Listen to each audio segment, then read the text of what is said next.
Bismillahirrahmanirrahim. Assalamualaikum warahmatullahi wabarakatuh. Selamat pagi, siang, sore, dan malam untuk teman-teman penonton channel YouTube saya. Karena menontonnya kan tidak bisa ditentukan waktunya atau jamnya. Semoga selalu Allah rahmati dengan kebahagiaan, rezeki yang berlimpah ruah bersama keluarga saat ini. Amin amin ya rabbal alamin. Allahumma sholli wa sallim wa barik ala sayyidina wa maulana Muhammad sallallahu alaihi wasallam. Kawan-kawan, berjumpa kembali kita dalam kajian ringkas.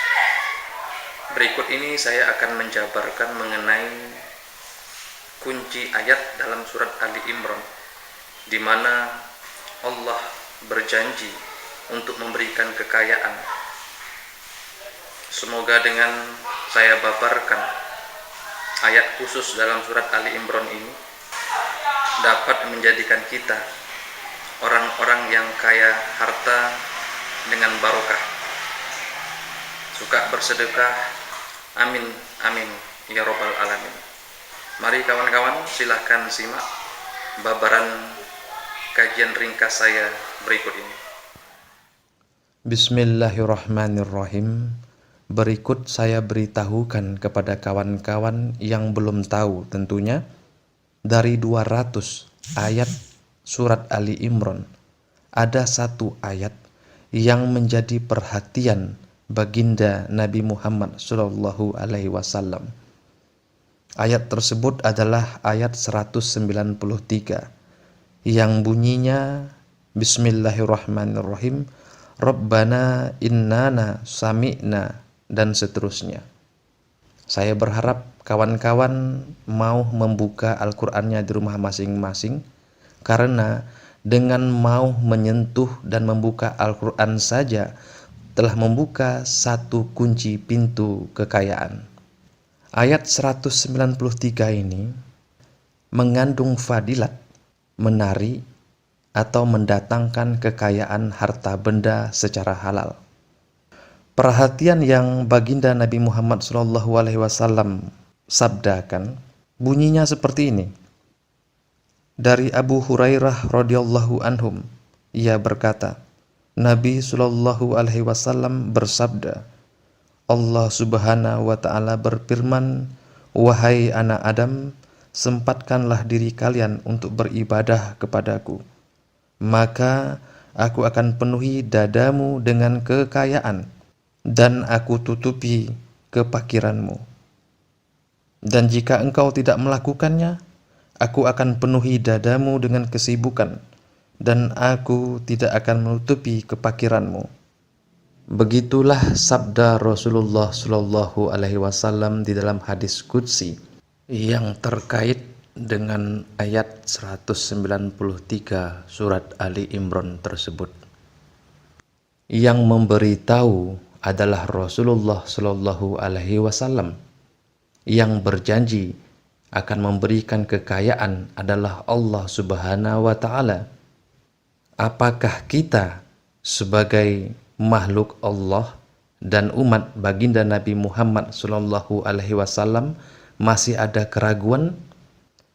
Dari pemberitahuan yang disampaikan oleh baginda Nabi Muhammad Shallallahu Alaihi Wasallam ini, dapat kita ambil ancang-ancang bahwa ketika Allah hendak memberikan kekayaan atau menjadikan seorang hamba kaya raya dalam harta benda, maka yang pertama Allah ubah adalah tabiat di dalam dadanya, atau yang pertama akan Allah jadikan kaya adalah isi di dalam dadanya. Maka oleh itu, jangan heran ketika kawan-kawan berada dalam kondisi miskin serba kesusahan, lalu berkat doa yang tepat, berkat doa yang sahih, dengan wasilahnya Allah bersedia menjadikan kawan-kawan menjadi orang kaya dalam beberapa bulan ke depannya. Maka yang pertama akan Allah kayakan adalah tabiat di dalam dadanya, bukan langsung harta benda yang zohir. Ketika tabiat di dalam dada telah berubah, maka secara otomatis karakternya akan ikut berubah. Dari karakter orang yang miskin akan berubah menjadi karakter seorang pengusaha. Jadi jangan pernah kawan-kawan membayangkan bahwa ketika kawan-kawan mengamalkan sebuah doa yang sahih, yang fadilatnya untuk kekayaan, lalu tiba-tiba harta benda serta gaji kawan-kawan berubah drastis. Jika ini, maka akan bertentangan dengan tafsiran ayat 193 surat Ali Imran yang telah Rasulullah sabdakan tadi. Jadi, khusus untuk pengamal ayat 193 ini, tanda-tanda zikir ayat ini mulai bereaksi di tubuh kawan-kawan ialah berubahnya tabiat di dalam dada kawan-kawan. Dengan berubah tabiat di dalam dada, maka akan berubahlah karakter atau cara kawan-kawan mencari rezeki. Maka oleh itu ada pepatah mengatakan, jika ingin kaya, berbuatlah seperti orang kaya. Jika ingin terhina, berlakulah seperti orang yang sering dihina. Semua kehinaan, semua kekayaan berawal dari tabiat atau isi di dalam dada, sesuai dengan apa yang tadi Rasulullah katakan. Lalu bagaimana cara mengambil fadilat surat Ali Imran ayat 193 ini agar Allah tunaikan janjinya dalam hadis Rasulullah tadi? Bacalah ayat 193 surat Ali Imran sebanyak 3 kali setiap selesai sholat subuh dan 3 kali setiap selesai sholat asar. Kenapa mesti 3 kali? Kenapa tidak 7 kali, 9 kali, atau 17 kali? Jika kawan-kawan ingin sekedar menambah pengetahuan ilahiyahnya, izinkan saya untuk menjelaskan sedikit. Tetapi ini berdasarkan pengetahuan manusia biasa seperti saya saja. Jadi boleh diamalkan dan tentu saja boleh juga ditinggalkan. Pertama, kita meneliti pada sabda Rasulullah juga, yaitu tadi Allah berkata, sempatkanlah diri kalian untuk beribadah kepadaku. Sempat itu maksudnya adalah paksakan diri kalian untuk beribadah kepadaku. Begitu kata Allah. Kalau dalam hitungan jumlah, ketika kita bicara soal membaca ayat atau wirid, tentu tidak bisa lepas dari kata jumlah. Ya, jumlah wirid maksudnya. Nah, 1 kali itu biasa. 2 kali sudah agak luar biasa. Ketiga kali itu sudah terpaksa.